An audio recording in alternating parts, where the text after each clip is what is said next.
Now it is my distinct honor to introduce our next speaker. Please join me in welcoming the 45th and 47th President of the United States, Donald J. Trump.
Thank you, Coach.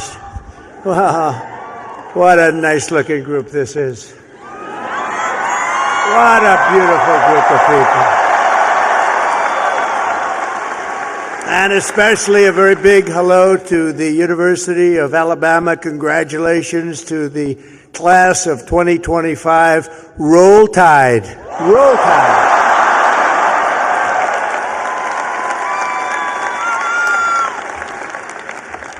There are things that happen in life that are very important, and you always remember where you were when they happened. As a student at Alabama, you'll always remember where you were when your head coach, Nick Saban, retired. Remember that? Because he's done such a fantastic job. The last time I was here, and that's true with Nick, what a great coach. Let's bring him back. No, you have a good coach right now, though. I have a good coach right now. He was great. But the last time I was here, the Crimson Tide beat the Georgia Bulldogs 41-34. I was here. I got to watch it. That was some game. Today it's my pleasure to return to this campus as the first president ever to deliver the keynote commencement address to this truly great American university. It's a great school. And there's nowhere I'd rather be than right here in Tuscaloosa, Alabama, Titletown, USA. That's what it's become.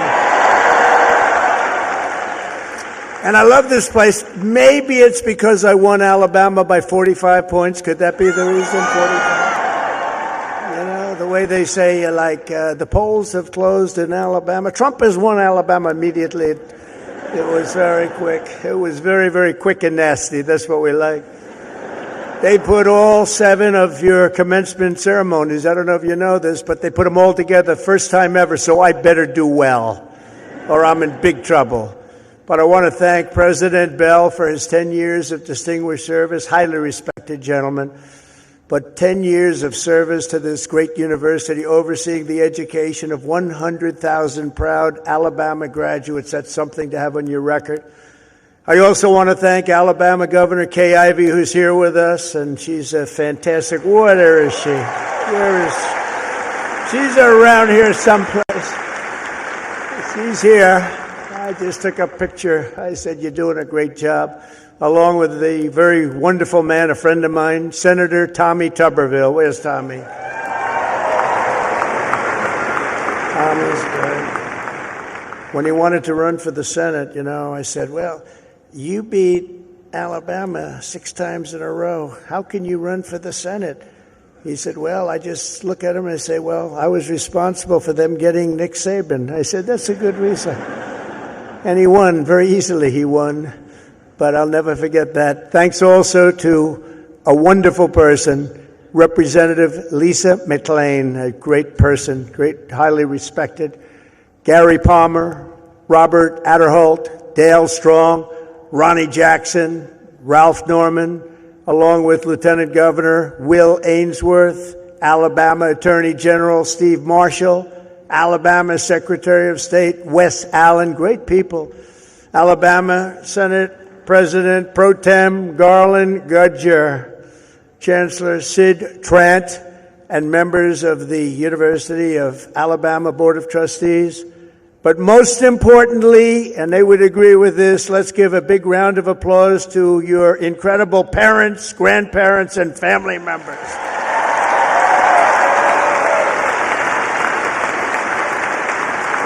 Because they made this wonderful day possible. Oh, you're great. Without them, it doesn't happen. Without them, you probably aren't here, and you wouldn't have that big, beautiful smile on your faces.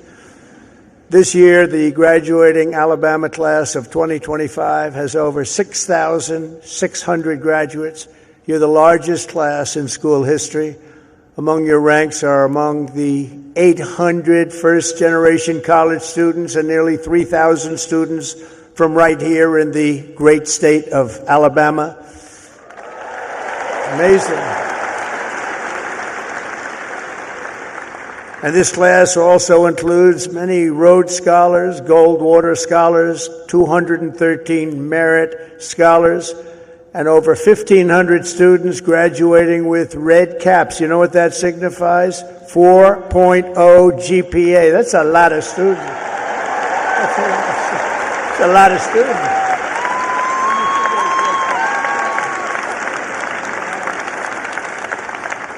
That's pretty good. I know who I'd pick. I'd look for a red cap. I say, I want you to work for the beautiful Trump administration, this lovely administration.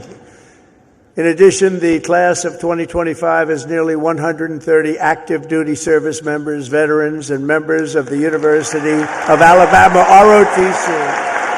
Thank you very much. Thank you. Everywhere you look, you can see the fierce spirit of this school, but nowhere more clearly than in your world-class athletics. There's nothing like it. Probably there's no school like it. That's why I would like to recognize the 11 graduating seniors on the University of Alabama football team. Where may they be? Where are they? You just have to look, and they're about a foot taller than everybody else. Oh, great. Thank you very much. Congratulations. Great season. Thank you. Thank you. Great season. There is something truly special about the players, coaches, and the fans who pack the stands at Bryant-Denny Stadium and proudly sing Dixieland Delight. We like that. Alabama has changed college football forever and inscribed into the history books the names of Bear Bryant, Joe Namath, 4 Heisman Trophy winners, and, of course, the great Nick Saban.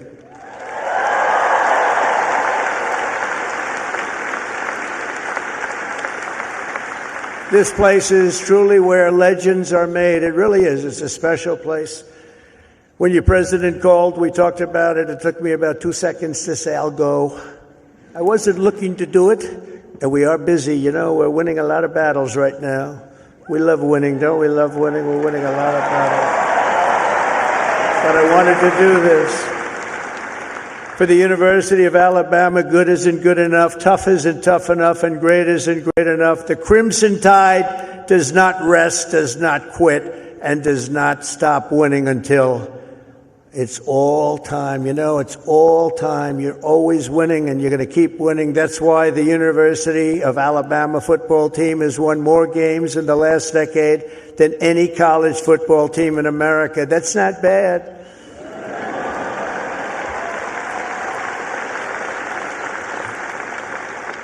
And it's why last fall you beat Auburn for the 5th year in a row. That's not bad. That's not bad. The University of Alabama has a brand, and that brand is winning. That brand is winning. Great school. Last year, the Crimson Chaos watched the Tide Hoops make it to the Final Four for the first time ever. And this year you built on your incredible record and returned to the Elite Eight. So not only is Alabama a great football school, it's now one of the nation's best basketball schools, and congratulations.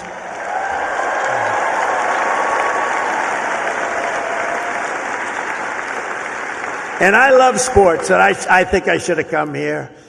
I think I should have come here. Congratulations as well to the women's track and field team for winning 2 SEC titles this year. That's something. As long as I'm president, we will always protect women's sports. Men will not play in women's sports.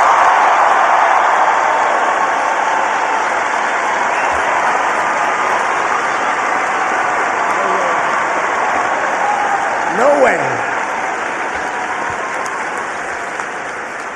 They say that's an 80-20 issue. No, it's a 97-3 issue, I think. No, men will not be playing in women's sports. I said that, and I classified it with a very powerful executive order, as you know. It's done. The class of 2025 was the first to enter the halls of this university in the aftermath of COVID-19. Following a difficult senior year of high school, many of you came here to Tuscaloosa from around the country, and for the very first time, you experienced something called freedom. You had freedom. So let's give a big round of applause to the leaders of this state who chose liberty over lockdowns. They did. They did a good job.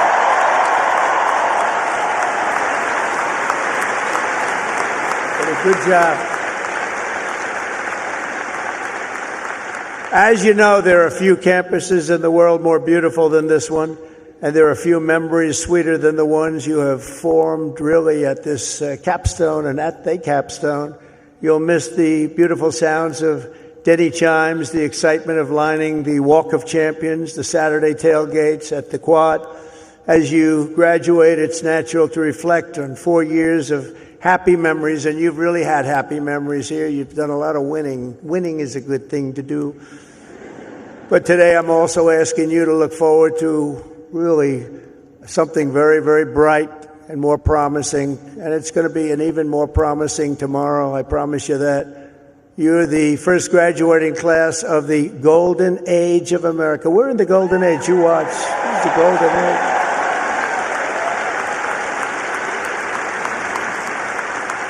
This is the golden age. We've done things that nobody thought possible. 100 days yesterday. 100 days, and we've done things that nobody thought even possible. Like many generations before you, you're graduating at an exciting time for our nation, a period of both extraordinary change and incredible potential and what will be unbelievable growth. You're going to see that very soon. You're going to see it starting very, very soon. Well, the whole world is talking about it. Our country has always been defined by its ability to reform and reinvent itself, to meet the challenges of the next era. The last 4 years were not good for our country, but don't let that scare you. It was an aberration. We're run by people who truly at that time, 4 years, we were run by people that didn't have a clue. They didn't have a clue. I'm trying to be nice when I say it that way. They allowed our beautiful USA to be laughed at, scorned, and taken advantage of by everybody. We were ripped off on trade by nations all over the world, both friend and foe, and oftentimes a friend was far worse on trade than the foe. But those days are over. You're at the start of something very, very big. You're going to see that very soon. Now, exactly 250 years after the first Patriots stood and fought at Lexington and Concord, we're in the midst of another kind of revolution, a revolution of winning and a revolution of common sense. Common sense.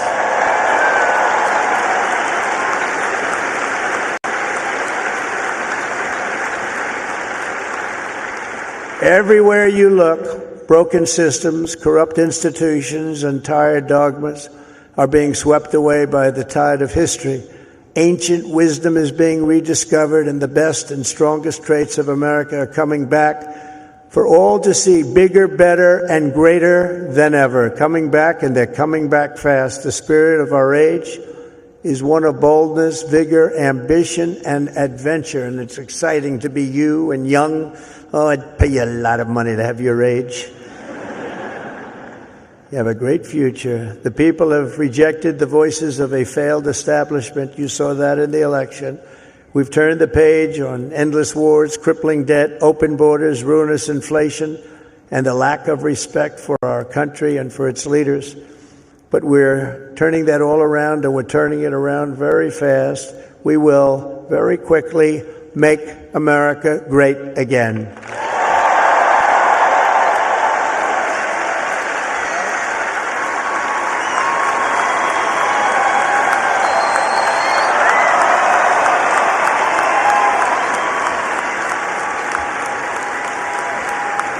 This week, we're celebrating the most successful first 100 days of any presidential administration in the history of our country, and we've been given a lot of credit for that, but 100 days does not a full term make.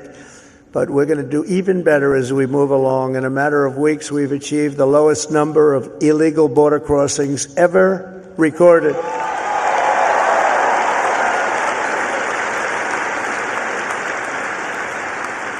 And you've seen it, hundreds of thousands of people pouring into our country from prisons, from mental institutions, from gangs, and all over the world, not just in South America. You'd see hundreds of thousands of people pour across in one day. You know what we had just recently? Three.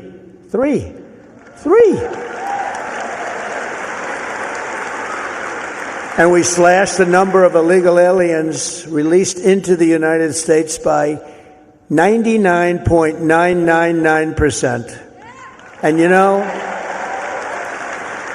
if that number is wrong, the fake news, which is all over the place today, is going to be correcting me before I get to the next sentence. Now, 99.999%, how about that? Nobody thought that was possible. They said you needed legislation. No, you just needed a new president. That's what you needed.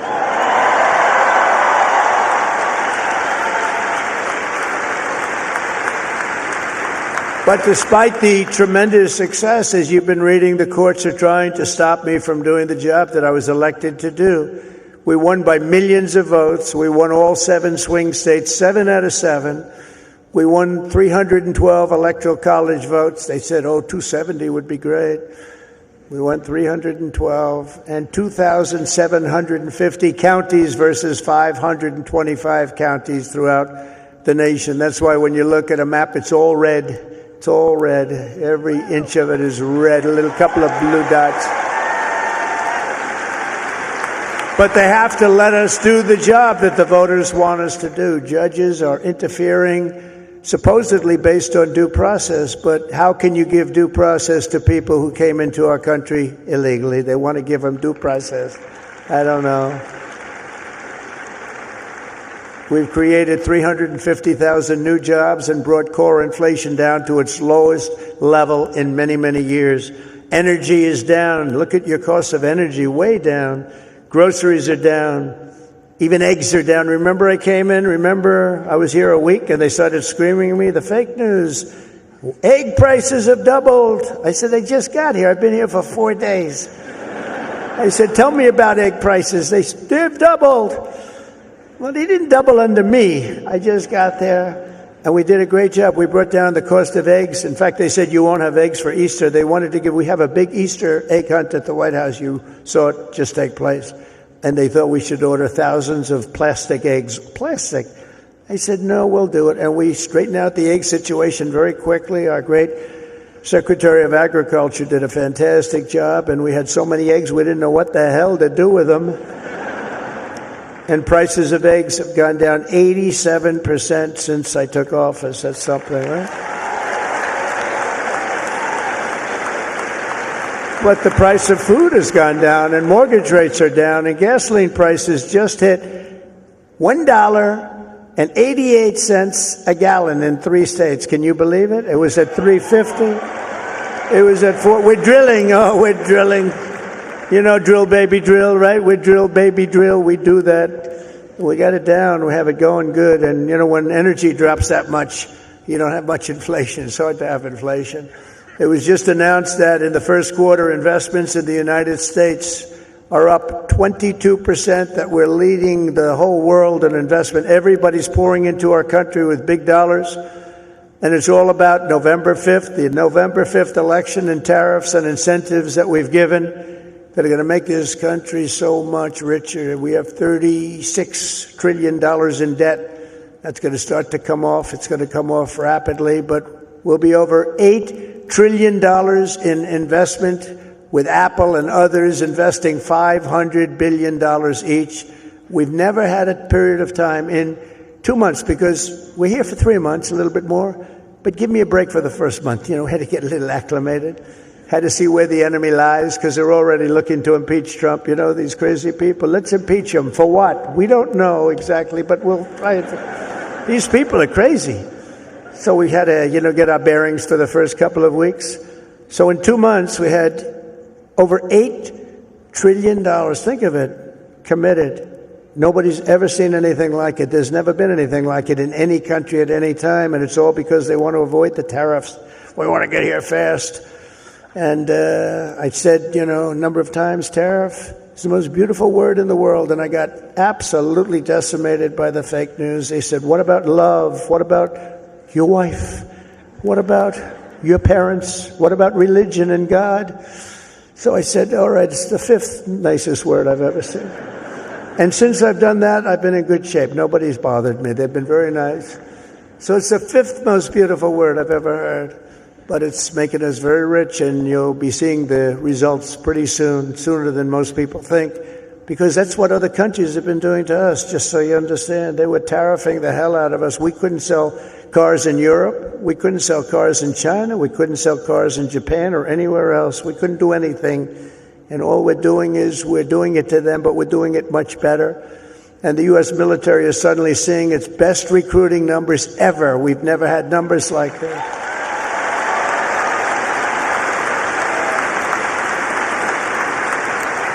We now have waiting lists because there is such incredible spirit in our country. There's a great spirit. And just think, 6 months ago, and you remember, and it was embarrassing, before the election, 6 months ago, we were hearing and reading that numbers of those joining our military were at the worst levels ever. We've never had anything like it, right? You remember that? And now they're at the best levels ever. We have waiting lists to get into the military. We couldn't fill the positions, and that included in our police forces, our fire departments. We love our fire departments also. We can never forget our fire departments. But our police forces were begging for help.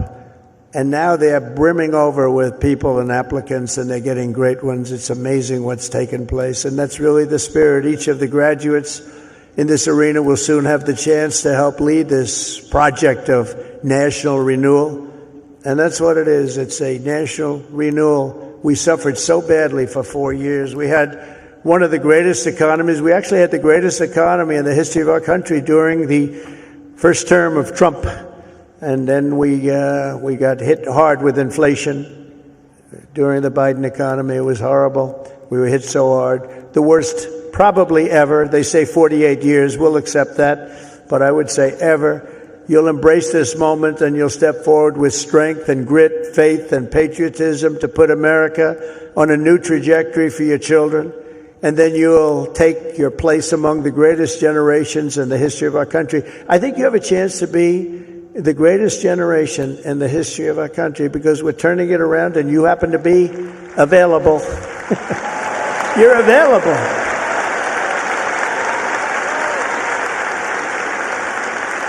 That's a good time to be available. There are some times when it's not so good to be available, but this is a great time. I'm absolutely confident that the Alabama class of 2025 is up to the task. Are you up to the task? You learned a lot about winning here at Alabama, and now we need you to help win for America. For the business majors here today, I challenge you not merely to use your talents for financial speculation, but to apply your great skills that you've learned and had to forging the steel and pouring the concrete of new American factories, plants, shipyards, and even cities which are going up all over our country.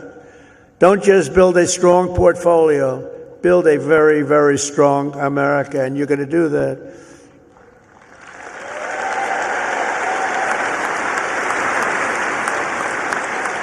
To the engineers, brilliant you are, technicians, scientists, and math majors, We need your Alabama spirit and competition to keep our country at the forefront of every single domain.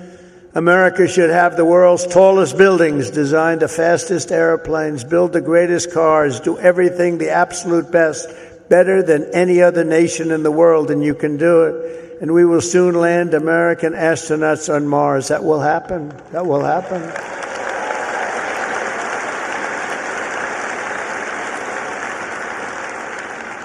In every field you have studied, there are problems to be solved and breakthroughs to be made.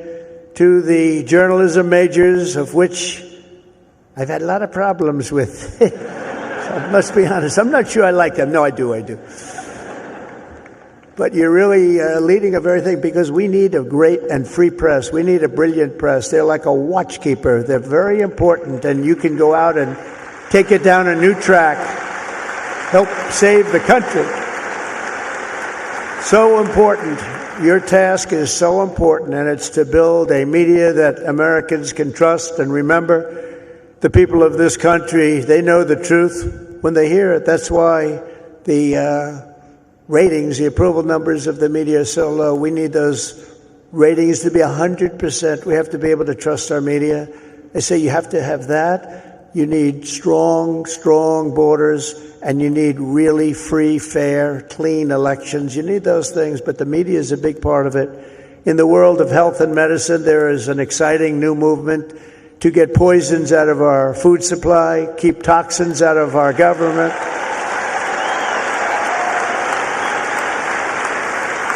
Clean out our environment and make America healthy again. And I think Bobby's going to do a great job, don't you? I think so. I think he's the guy we needed. And in government, it is the task of your generation to replace bureaucracy, graft, and waste with a new system that defends American freedom. These are big tasks before you, but the reward for your hard work will be the United States of America is stronger, prouder, better, and more unified than ever before. It's going to be.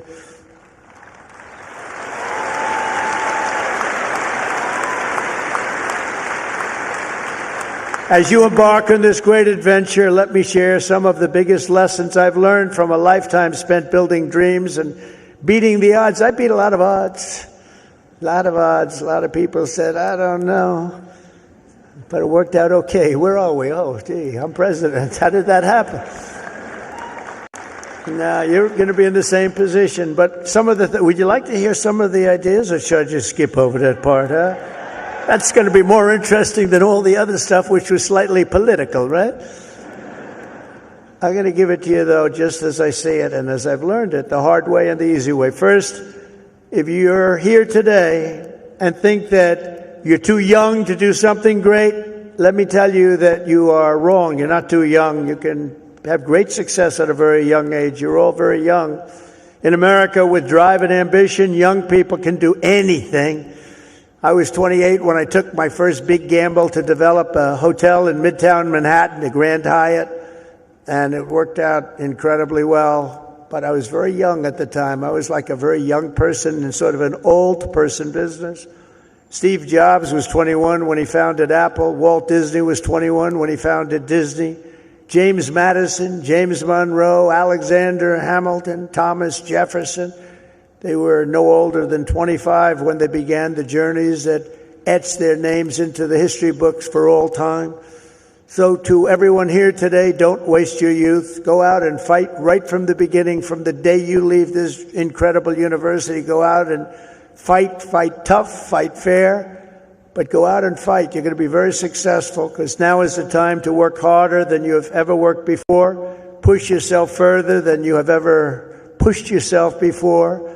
Find your limits and then smash through everything. Go and smash through. You've watched that football team smash through. You're going to do the same thing. You're at the age when you have the time and vitality to do really incredible things. If you just give it your all. You'll look back and A decade from now, you'll be astounded by what you've achieved. You'll remember this day. You'll remember when the guy named Trump was giving the commencement address and he said I could do it, and guess what? I did. I think you're going to remember that very fondly. I hope so.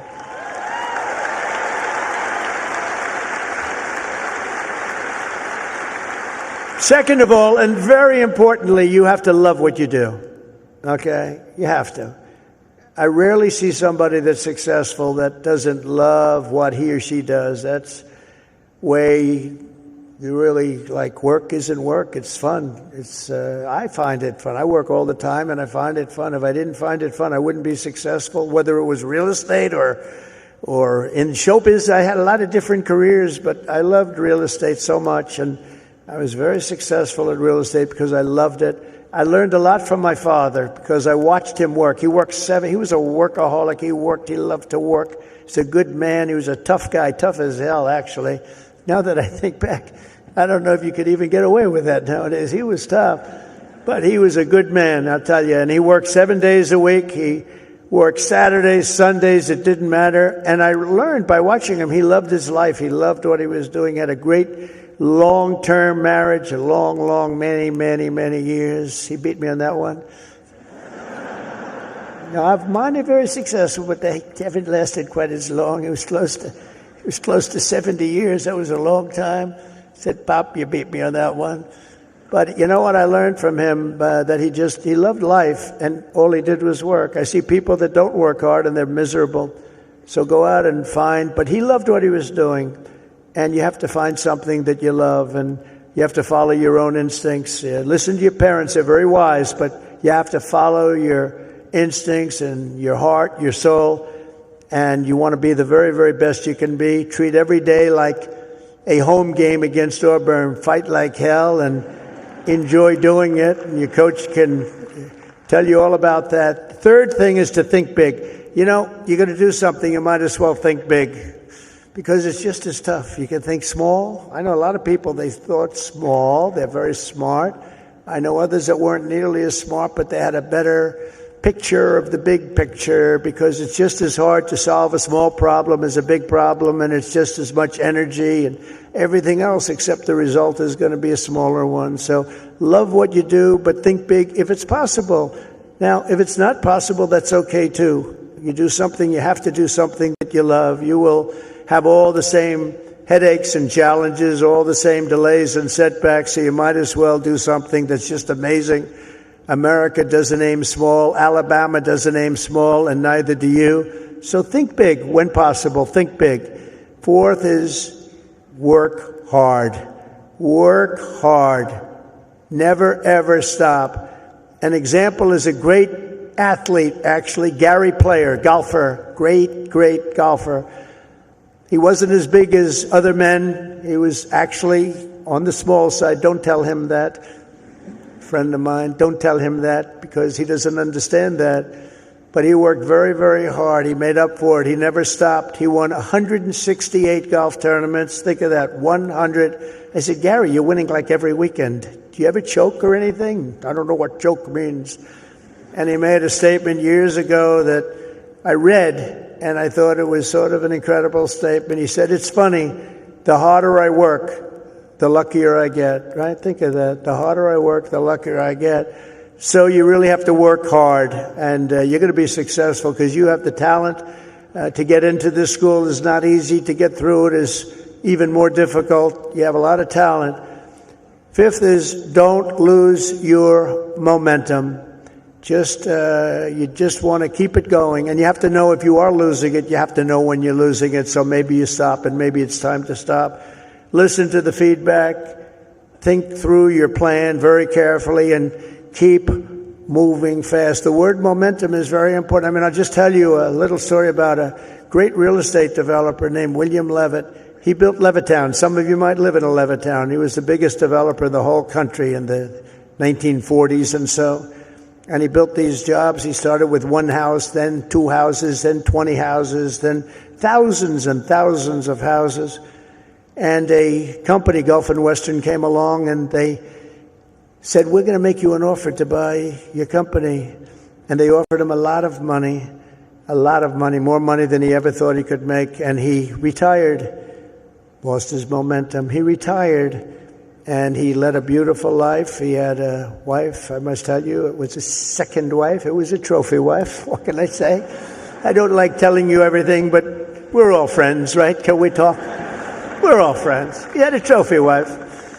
And he lived a different life. He moved to the south of France, but he it was a life of tremendous luxury. He had so many millions of dollars. He was given a fortune for the company. And 10 years went by, and then 15 years went by, and he got a call from this big conglomerate, Gulf and Western, and they said, we're not doing well with the purchase, because he used to pick up every nail, every piece of sawdust, every piece of wood, every chip, everything, and he'd sell it. He'd make a couple of bucks. Everything was perfect. They can't do that. You know, these big companies, they don't do that. You see it a lot when an entrepreneur sells to a big company and then he ends up buying the company back for peanuts later on. Happens a lot. But he was the best at what he did. But 15 years went by, and he was so excited, and they sold him back his company. And he started, and he was going to tear apart the world because he got bored with a life of luxury. And he started building and building and building, and the markets turned on him, and he went bad. He lost everything, and he went bankrupt, absolutely bankrupt. And it was a sad story to read. It was such an amazing story because he was so rich, but he paid them, and he bought it for the right price, bought it low, but he went wild. But he lost his momentum. He wasn't good at it anymore. And he was at a party on Fifth Avenue, I'll never forget. And it was a party of a very, very powerful man who was having the party in a magnificent apartment overlooking the park. And I walked in, and there were 50 or so people. I recognized most of them, all the biggest business people in the world, actually. Very glamorous. I was doing well. I was young, and I was doing well. And I was invited to parties like that. And I looked in the corner, and there was Mr. William Levitt sitting all by himself on a chair, looking very glum. Nobody was talking to him, because you'll find that when you're not successful, you lose a lot of friends. It's not a good situation. But there was nobody talking to him, but I wanted to talk to him because I was in the real estate business, and he was, and most of these people were in different businesses. And I went over and talked to him, and I said, "How are you, Mr. Levitt?" He goes, "Donald?" He knew who I was. "Not well. I'm not well." I said, "So can you come back?" He said, "No, son, I lost my momentum. I shouldn't have done it. I lost my momentum." And I never forgot that expression. He lost his momentum. If he would have kept going, instead of selling and relaxing and going into a different life, he probably would have been 3 times bigger than he was, but he lost his momentum. And you have to know when it's your time. I mean, there'll be a time when you do lose. You see it with fighters. You see it with a lot of people. They have a great record and they retire, and then 4 years later they say, "I'm going back. I can beat that guy," and they get knocked to hell. And it's not good. It's not good. So he lost his momentum. You have to know when your momentum time is up. I call it momentum time. But follow your momentum. It's a very important word. You don't hear it from too many, but I've seen it. I've seen it a lot.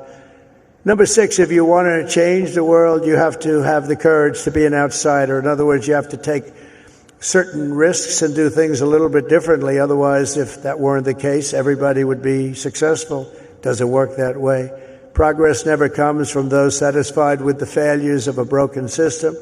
It comes from those who want to fix the broken system. And you'll make the bigger money, you'll make the more success by acting that way. The other way may be more secure, but if you want to go to the top, you're just never going to do it unless you break the system. Change is never easy, and the closer you get to success, the more ferociously those with a vested interest in the past will resist you. They want to resist. So I just say, trust me on that, because I know you really do. You have to break the system a little bit and follow your own instincts. But if your vision is right, nothing will hold you down. Nothing. You have to have the right vision. If you look at some of these internet people, I know so many of them. Elon is so terrific, but I know now all of them, they all hated me in my first term, and now they're kissing my ass, Do you know? It's true. All of them. It's true.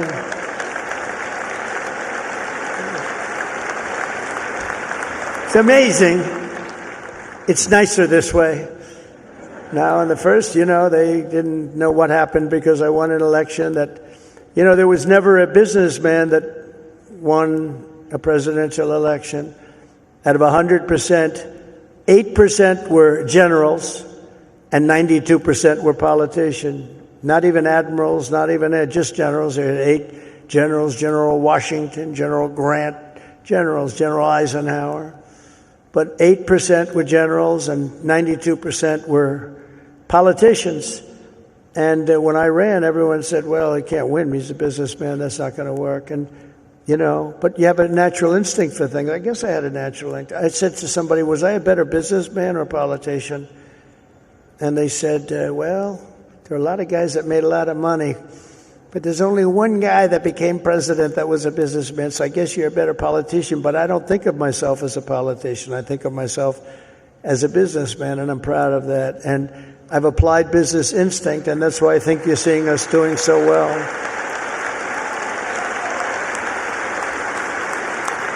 So number 7 is to trust your instincts, common sense. You can go very far in life with common sense. And I applied that to politics because some of these things, like they had open borders. Let everybody in the whole world flow into our country. That's not common sense. They had transgender for everybody. We ended that, if you noticed, okay? But they had transgender for everybody. They said, I said, this is not working. This is not going to work. As I said before, so simple. Men playing in women's sports. Did you ever see some of the records? Did you ever see some of these boxing matches? We have to protect. These women are great athletes, but we have to protect. If you looked at the Olympics where they had transitioned people going into the boxing, where the women had boxing, and they had a great champion, a female boxer. I mean, after one punch, she walked back to the corner and said, I can't get hit like that. I've never been hit like that before. You look at all the volleyball players that have been hurt so badly with balls that are hit at levels that they've never seen before. But the greatest is like weightlifting. You ever see the weightlifting? Where they have a record that wasn't broken in 18 years? And they have, should I imitate it? My wife gets very upset when I do this. She said, darling, it's not presidential. I said, yeah, but people like it. Should I do it or not? All right, I'm in trouble when I get home, but that's okay. What the hell? I've been in lots of trouble before. But no, you look at the weightlifting where 18 years it stands, and they have this young woman, and her parents are right where you are in the front row, and they're so proud of her, and it's like 209 pounds, and she's going to lift that. The record stood for 18, think of it, 18 years, and they put 1/8 of an ounce here, and 1/8 of an ounce here, little bit, and she's going to do it. Mom, I love you. I'm going to do it for you, Mom. And she goes, and she lifts, and she gets it. And, Mom, I'm going to do it, Mom. Can't do it. And then a guy comes along, or a gal, or whatever. A transitioned person comes along. And he was a failed weightlifter as a man, but he comes along, 206 pounds. They put the little thing on, and he goes, boom, boom. And breaks the record like by 119 pounds. That's not right. The other one is the swimming. You've heard me talk about it. Great swimmers, and they rose to the top. Women swimmers, and they grew up together. And they're Olympic-class swimmers, and they're qualifying for some big tournament. And now the race is getting ready to start, the big race, and one young lady, she was going to set the record. She fought all her life to set the record. She has to win it by 1/9 of a second. Think of that, 1/9. I don't like those odds, 1/9 of a second, right? But she looks to the left and she sees all the friends that she grew up with down in California, from all over the country. They're all the best swimmers. Then she looks to the right and she sees the same thing, but there's a person next to her who's a giant. And she looks and she, oh my God, who is that? I don't recognize that person. That was a person that transitioned, and he had the wingspan of Wilt the Stilt Chamberlain, if anybody knows Wilt. And as you know what happened, she was very, very badly injured in that meet because he went by her so fast that she was windburned. They had to take her out. She got serious windburn. He flew back and forth, and she didn't know what, but she got the hell knocked out of her, knowing that I'm only kidding. She wasn't windburned. She was just beaten by a lot. Or the race, did you see the race where they had the best female runners and they had a guy who was a decent runner, a long-distance race? And he won by 5 hours and 19 seconds. You know, normally you win by like 12 seconds, 2 seconds, a quarter of a second. He won by 5 hours and 19 seconds. It's crazy. And, you know, honestly, it's demeaning for women, very demeaning. These are great athletes. It's very demeaning, and we're going to protect women. We're going to protect women. We're going to protect everybody.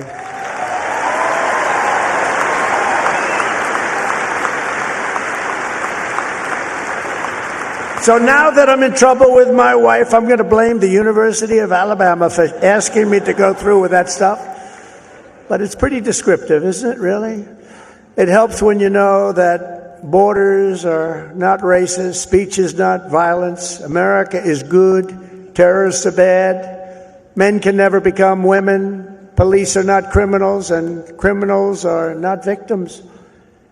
Eighth, everybody should believe. Thank you. Thank you very much.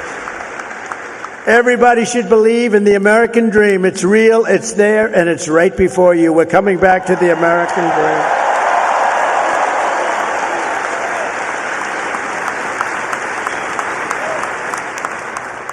dream. Ninth, think of yourself as a winner. The power of positive thinking.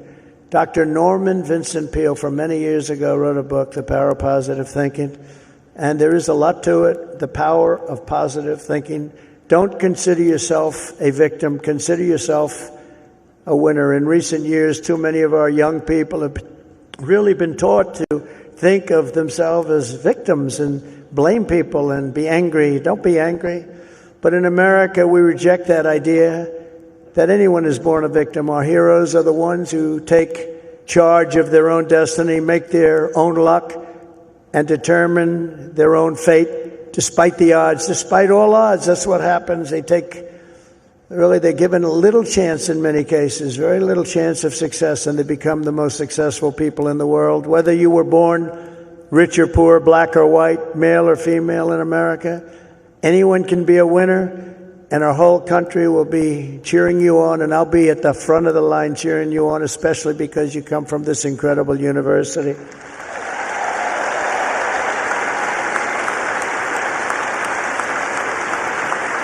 And next is to be an original. The all-time greats were people who had the confidence to be a little different. Teddy Roosevelt, Douglas MacArthur, George Patton, Amelia Earhart, Annie Oakley, Muhammad Ali, and so many others, far too many to name, lived their lives with pride, personality, and flair. God only created one of you. Remember that. God created one of you. You're all different. Some are close, but nobody is the same. You're one of a kind. So don't try to be someone else. Just be yourself. And finally, and most importantly, never, ever give up. Never give up.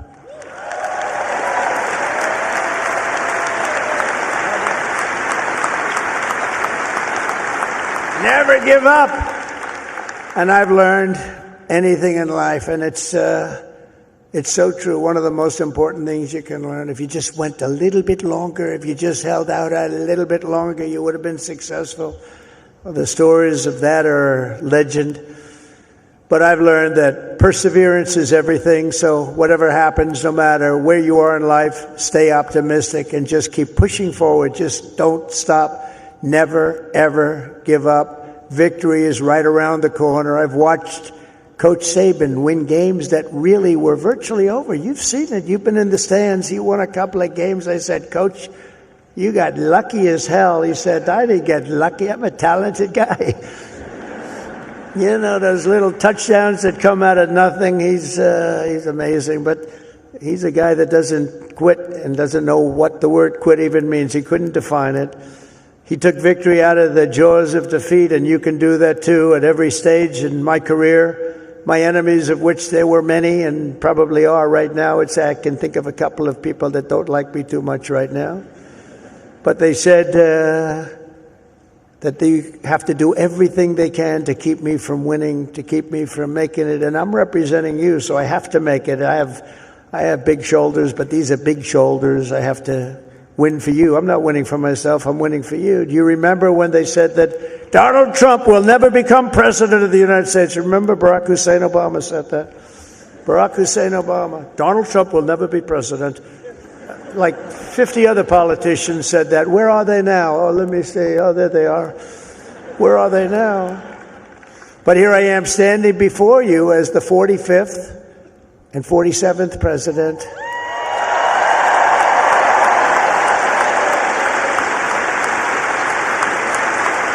You heard that a lot. But against all odds, I did great in 2016. 2016, how great was it? And then I did much better in 2020. Sorry, the election was rigged. But it was a rigged election. And then in 2024, I made it too big to rig. I said, we got to do this again. We got to do this again. And we made it too big to rig. We made it. That was a great expression. I said, you got to go and vote. Even though I was leading big in the polls, I said, it doesn't matter. You got to make it too big to rig. And they did. They went out and they voted and voted and voted. And we won the whole thing. And it was so good. And it's such a great mandate for our country. That's the important thing. So never let anyone tell you that something is impossible. Ever, ever, ever. In America, the impossible is what we all do best. There is nothing you cannot do if you are willing to fight for it. You got to fight, fight, fight. Oh, I've heard that expression.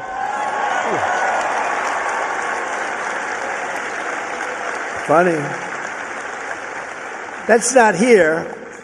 That's not here on the actually, most of what I've said tonight is not on the teleprompter. That's all right. Isn't it nice to have a president that doesn't need a teleprompter and can sort of have a little fun, because I feel that this is home. You know, it's been such a great state for me. I feel it's home. When they said Alabama, I said, that has a good ring to me. But it's something nice about somebody that doesn't need a teleprompter, isn't it? Huh? But for the past 4 years, you've lived in a state known for its fighters, its champions, and its warriors, and you've lived in the great state of Alabama, one of the greatest of them all, from Huntsville to Birmingham, from Montgomery to Mobile, and from right here in Tuscaloosa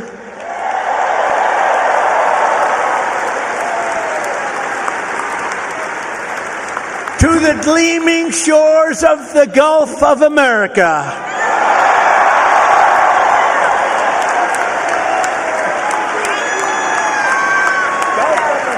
That's a nice thing. Everybody loves it. I wouldn't say Mexico's thrilled, but you can't have them all. They're not thrilled. You continue the legacy of Alabama legends who blazed the trails, won the games, tilled the fields, forged the steels, built the ships, and gave us the victories that built America and changed the world. The entire world was changed by our victories. This is the state that gave us the might of the Iron City, the power of the Saturn V rocket, and the roaring engines of Talladega. Talladega. We love Talladega. We love Talladega. This is the state that gave us nothing but victory, the state of some of the greatest heroes in history, like Willie Mays, Jesse Owens, Joe Louis, your coach, Nick Saban, Hank Williams, and many others. Some of you will leave here today and travel the world, but you will always know that this state, this is really sweet home Alabama, right? It's always going to be your place. I sort of feel that way myself, because from a political standpoint, it's just been, we connected from day one. From the first day I set my foot on this beautiful soil, I connected with Alabama. And here in Alabama, we believe that the men and women who built this country are heroes, and that America's destiny is to be the single greatest nation on the face of the earth. And we're bringing it back at a speed that nobody thought was possible. We believe in freedom and family, God and country. We cherish our Constitution. We revere our Bible. And we salute our great American flag.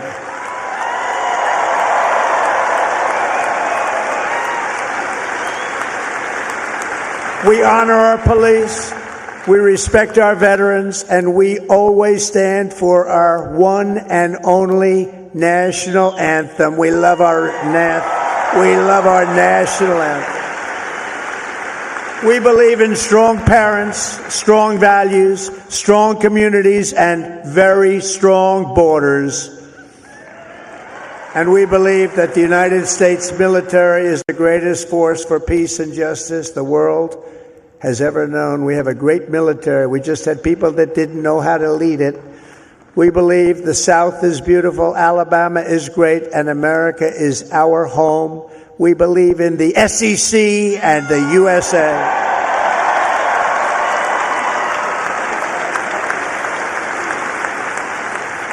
Graduates of the Alabama class of 2025 standing here before you in this magnificent arena, it is clear to see the next chapter of the American story will not be written by the Harvard Crimson. It will be written by you, the Crimson Tide.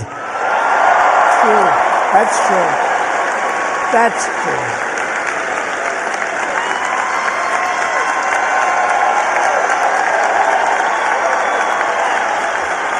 That's true. I thought that was rather clever. If you look at what's going on, they get their $5 billion a year. That is not going to be so forthcoming. Now, wasn't that a clever one, though? Huh? Who would think of that? Because this is Alabama, and at Alabama, you fight, and you win. That's what you know how to do. Congratulations to you all. Congratulations to this great class of champions. God bless you, and God bless America. Thank you all very much.